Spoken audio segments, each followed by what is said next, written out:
আমরা ভ্যালু আরও একটু বাড়িয়ে দেই। আসসালামু আলাইকুম এভরিওয়ান, আপনারা এখানে দেখতে পাচ্ছেন স্ক্রিনে যে T0, এখানে দেখতে পাচ্ছেন T1, এখানে দেখতে পাচ্ছেন T2 এবং এখানে দেখতে পাচ্ছেন T3। তো আপনারা দেখতে পাচ্ছেন এখানে প্রত্যেকটি টাইমারের আমি টাইম দিয়ে দিয়েছি K1। এখানে দেখতে পাচ্ছেন K1 K1 K1, অর্থাৎ একটি লোড, অর্থাৎ এখানে যে লোডটি দেখতে পাচ্ছেন Y004 এবং Y05, Y006 এবং Y007। প্রথমে আমাদের Y004 লোডটি 100 মিলি সেকেন্ডের জন্য অন হয়ে আবার অফ হয়ে যাবে।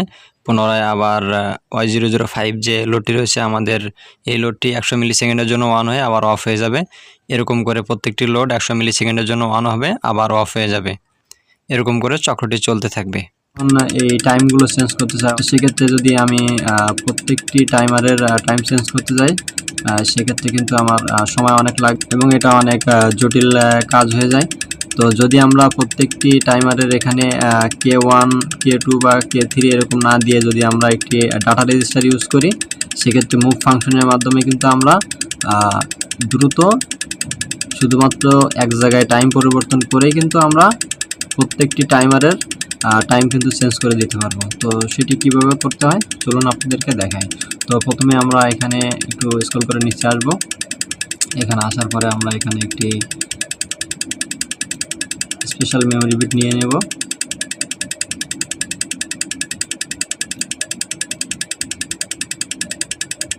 তো মেমোরি বিটটির আমরা অ্যাড্রেসিংটা করব M8000। আপনারা জানেন Mitsubishi PLC-তে M8000 এই মেমোরি বিটটি PLC রান মোডে যাওয়ার পরে অলওয়েজ অন থাকে। তো নিয়ে নিলাম। এখন আমরা একটি মুভ ফাংশন নিব। তো অ্যাপ্লিকেশন ইনস্ট্রাকশনটিতে একটি ক্লিক করার পরে এখানে আমরা লিখব MOV। দেখেন ইনস্ট্রাকশন চলে এসেছে। তো এটাতে একটি ক্লিক করব, আর এরপরে আমরা একটি স্পেস দিব। এখন এখানে আমাদেরকে যে বিটটি অ্যাড্রেসিং করতে হবে সেটা হচ্ছে আমরা যেই বিটে ভ্যালু চেঞ্জ করতে চাই সেই বিটটি এখানে অ্যাড্রেসিং করব। তো আমরা এখানে নিয়ে নিলাম D0 এবং একটি স্পেস দেব এবং এখানে যেটা দিব সেটা হচ্ছে আমরা এই D0-র ভ্যালুকে আমরা D10-এ আমরা এখানে আমি অ্যাড্রেসিং করে দিই D10। তো D0-র ভ্যালুকে আমরা D10-এ মুভ করব। তো এটা ওকে করে দিলাম। তো দেখেন যেহেতু D0-র ভ্যালুকে আমরা D10-এ মুভ করব, এখন এই D10-এর ভ্যালুটাকে আমরা প্রত্যেকটি টাইমারে সেট করে দেব। তো সেজন্য আমাদেরকে কি করতে হবে, এই যে দেখতে পাচ্ছেন প্রত্যেকটি টাইমারের যে K1 আছে এখানে ডাবল ক্লিক করব। করার পরে এখানে K1-এর জায়গায় আমরা লিখে দেব D10।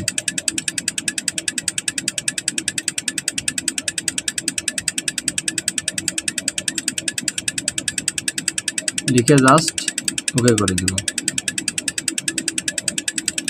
তো প্রত্যেকটি টাইমারের এখানে আমরা যে K1 লেখাটি আছে সেটা কেটে আমরা শুধুমাত্র D10 করে দিব।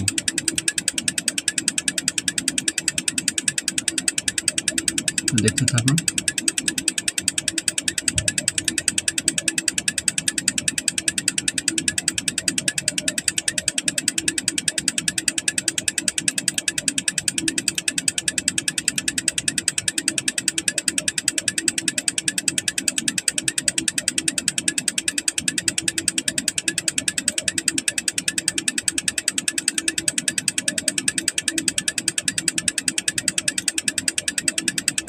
তো দেখেন প্রত্যেকটি টাইমারের টাইম সেটিংয়ের যে অ্যাড্রেসিংটা রয়েছে, অর্থাৎ টাইম সেটিংয়ের যে জায়গাটা সেখানে কিন্তু আমরা কের পরিবর্তে D10 দিয়ে অ্যাড্রেসিং করে দিয়েছি।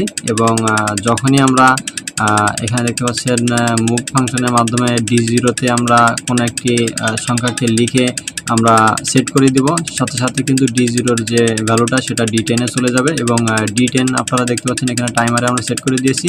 তো D10-এর ভ্যালুটা তখন টাইমারের টাইম সেটের যে জায়গাটা আছে সেখানে চলে যাবে এবং টাইমারের টাইমটা চেঞ্জ হয়ে যাবে।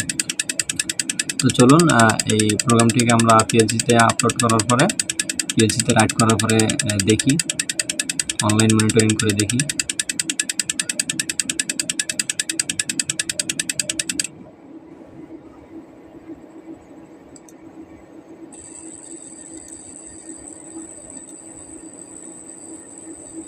দেখেন যদি অনলাইন মনিটরিংটা অন করি, তো এখানে দেখতে পাচ্ছেন অনেক দ্রুত লোডগুলি ওয়ান অফ হচ্ছে, কারণ আমরা দেখেন এখানে মুভ ফাংশন এখানে দেখতে পাচ্ছেন D0-তে আমরা কিন্তু কোনো ভ্যালু দেই নাই, 0 0।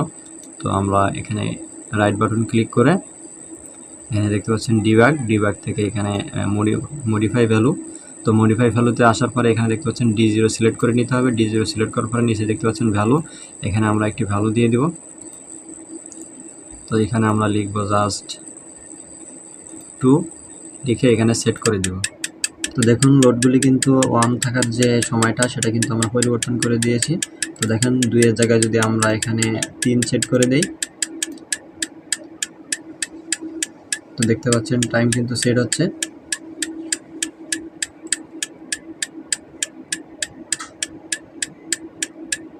যদি আমরা ভ্যালু আরও একটু বাড়িয়ে দেই,